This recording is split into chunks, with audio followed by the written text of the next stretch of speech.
Got a rhetorical question for you.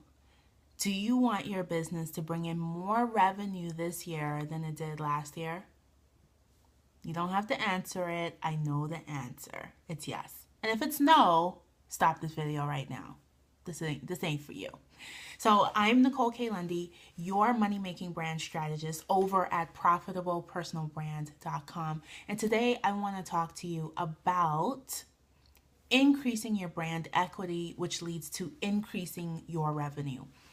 So when you are in this mode of we want to increase our revenue, we want to increase our brand equity, here's what you really have to get real about.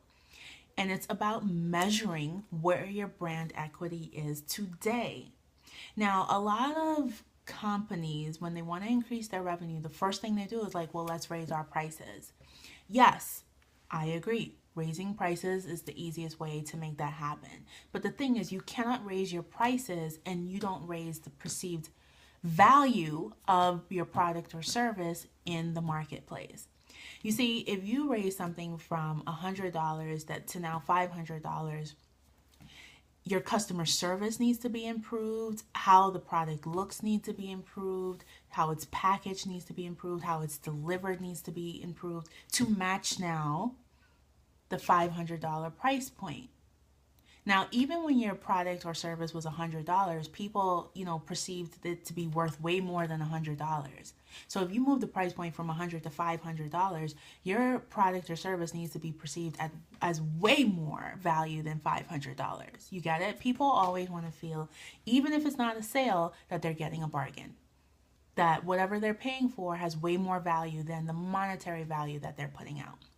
So when we think in terms of price premium, everything needs to be up leveled. Everything needs to be upgraded. You can't just change the sticker price on something and say that's how we're going to increase our revenue.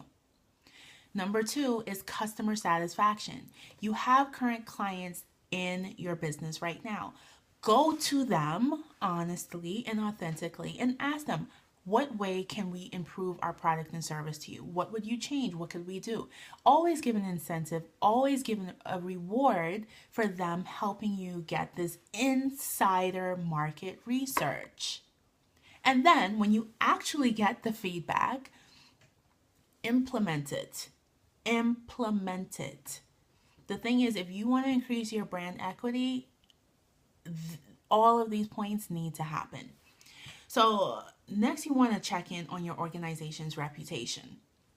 If you're not doing this right now, I want you to go to Google Alerts and put your company's name in for alerts, your name in as the CEO of your business or whatever role you're playing to a business into Google Alerts and start tracking what's said about you, where you're getting placed, what's going on. You have to manage your company's reputation.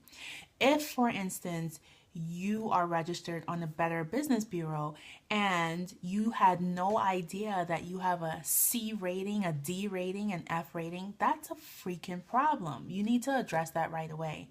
And it's even a bigger problem if you don't even know that's your rating at the moment. So take care of those customers that were very dissatisfied and actually were so pissed off by what you did that they went and posted something negative to you and rated you. So you want to take care of that. Really, really, really get clear on what your company's reputation is, what your organization's reputation is in the marketplace. It's so vital to raising your brand equity, which in turn raises your company's revenue. Next, the last thing is, it's a really simple step, but I think it gets overlooked pretty often, and that is just being aware. Just really having an objective view of where your company stands in the marketplace. What are other people doing? See, I make it a point. I didn't always do this, but I make it a point to carve out time monthly to check in and see what other people in the branding space are doing. And I look at the white space. Listen, if it's 10 of us who are in my category of branding, where are we not? We may all be doing similar things, branded differently, but where's the white space that we're not utilizing, or where am my company not, what's the space that we're not utilizing? And I really, go back to my team to see, how can we, really utilize this white space that's going on in the market. And that's what keeps us fresh in the market, with our current clients, with our prospects, and we get the feedback because we're also monitoring that as well too. So listen, do not get overwhelmed because you have to start with the first step.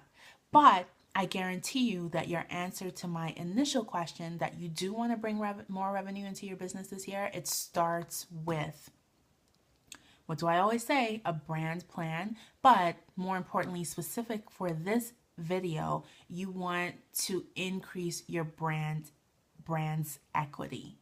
Increase your brand's equity. So vital.